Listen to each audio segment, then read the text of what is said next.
They thought it was the funniest thing their dog had ever done. They filmed it. They sent it to everyone they knew. On Tuesday morning, nobody was laughing. Celestine Marchetti photographed it the first time it happened and captioned the video. Our 120-pound Great Pyrenees believes he is a lapdog, and our toddler's feet are the lap. Her friends responded with laugh-crying emojis. Her mother-in-law said, "That is the most ridiculous thing I have ever seen."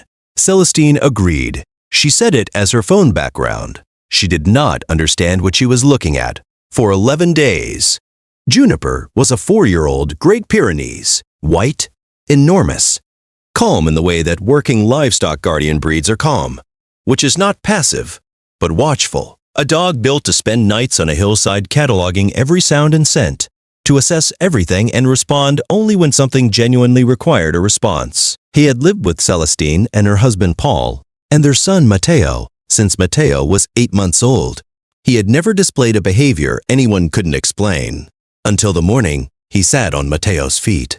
Matteo was 23 months old. He was in the early stages of the morning routine, standing in the kitchen in his pajamas, waiting for breakfast in the patient toddler fashion that involves standing entirely still and looking at nothing specific. Juniper walked into the kitchen, stopped in front of Matteo, lowered himself with the slow deliberateness of a very large dog doing something purposeful, and placed the entire weight of his hindquarters across both of the boy's feet, not his front paws, his full rear body. He settled there and did not move. Matteo looked down. He looked at his feet. He looked at the enormous white dog sitting on them. He looked at his mother with the specific expression of a toddler who is not entirely sure what has happened but is willing to find out. Celestine filmed it. The second morning, same thing. The third morning, same thing. By the fifth morning, it had become a fixture of their breakfast routine. Juniper would enter the kitchen, locate Matteo's feet, and sit on them with the serious, committed energy of a dog performing a task he had been assigned. He would hold the position for 4 to 7 minutes. Then he would stand, walk to his water bowl, drink, and lie down by the back door. Celestine posted the 4th video on day 8. She titled it, "We Have a Great Pyrenees. He has a calling."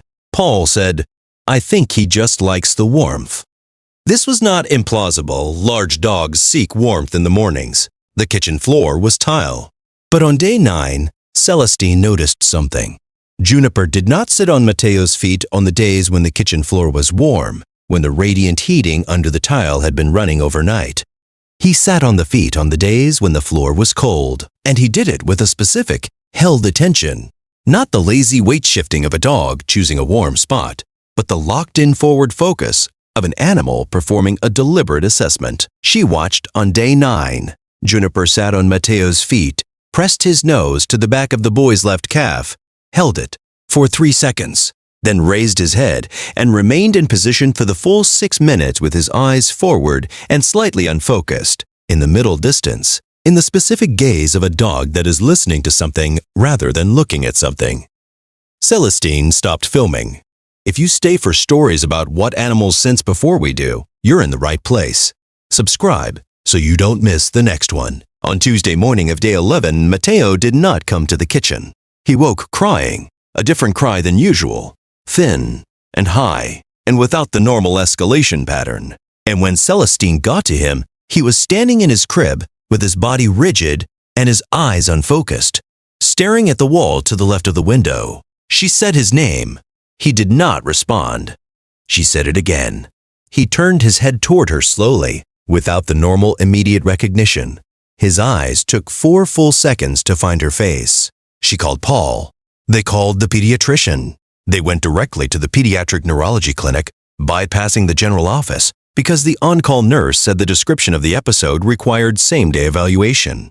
The pediatric neurologist, Dr. Abigail Ferreira, 14 years of pediatric neurology at Children's Medical Institute, assessed Matteo and reviewed the account of the morning episode. She explained what had most likely occurred. Matteo had experienced an absence seizure, the type characterized by a brief, sudden lapse in consciousness without convulsive movement, often preceded by no clear warning visible to a human observer. She ordered an EEG. She scheduled a follow-up. She began the diagnostic process that would take 2 weeks to complete. Then she asked about prior behaviors in the household. Any signs of staring episodes the family might have noticed and attributed to normal toddler spaciness. Any unusual dog behaviors. Celestine sat in the clinic chair and thought about 11 mornings of a 120-pound dog sitting on her son's feet in the kitchen with the focused attention of an animal performing a job. She thought about the morning she filmed it and posted it, and everyone responded with laugh-crying emojis. She told Dr. Ferreira about the feet. Dr. Ferreira was quiet for a moment. She said, "Dogs have been documented responding to pre-ictal electrical and biochemical changes in humans with seizure disorders. The prodromal phase of a seizure, the period before the event, produces detectable changes in volatile organic compounds in the body's perspiration, including from the feet, which have a high density of sweat glands and represent a concentrated scent point. A dog positioning itself at a subject's feet and maintaining a specific alert posture would be consistent with scent-based detection of these compounds." She looked at Celestine and said, "I want you to understand what I'm saying. Your dog may have been detecting seizure activity in your son 11 days before this episode. Has your dog ever done something that made no sense until it was the only thing that made sense? Tell us in the comments. These stories deserve to be heard." The EEG confirmed abnormal electrical activity. Matteo was diagnosed with childhood absence epilepsy. The condition is manageable in most cases with appropriate medication. The prognosis with early identification and treatment is favorable. The key variable, Dr. Ferreira told them, is how early the diagnosis is made. They had made it 11 days after a 120-pound dog began sitting on their son's feet every morning.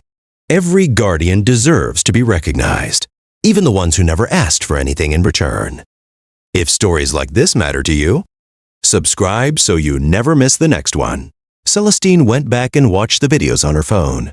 She watched Juniper lower himself onto Matteo's feet with that specific held attention, nose pressed to the back of the boy's calf, eyes in the middle distance. She watched herself laughing in the background of video 3. She watched herself post video 4 with the caption about callings. She thought about what it would mean to call something a calling and have it be literally true in a way you never intended. Matteo began medication 3 weeks after the diagnosis. His absence episodes reduced significantly. On the first morning after the medication was established in his system, Juniper came into the kitchen, located Matteo's feet, lowered himself, and then stood back up. He walked to the back door, lay down, and put his chin on his paws. He had not sat on the feet since. Whatever he had been reading in the mornings, the signal had changed. Matteo's chemistry had changed. The thing that Juniper had been assessing in that specific, held serious way for 11 mornings was no longer present. Celestine stood in the kitchen for a long time. She looked at her son eating his breakfast. She looked at her dog at the back door. She thought about everyone who responded with laugh-crying emojis. What does your dog do that you've always thought was just a quirk? Tell us. It might be more than a quirk.